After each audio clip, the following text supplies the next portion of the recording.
How to edit photos in high quality using the Meitu app. So first open the app if you haven't already.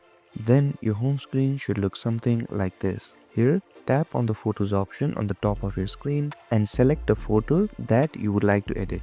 After selecting the photo, you'll see many options on the bottom of your screen. Simply scroll left until you see an option called Enhancer, which is right next to AI Art. Then tap on it. Then tap on Try Now on the bottom of your screen.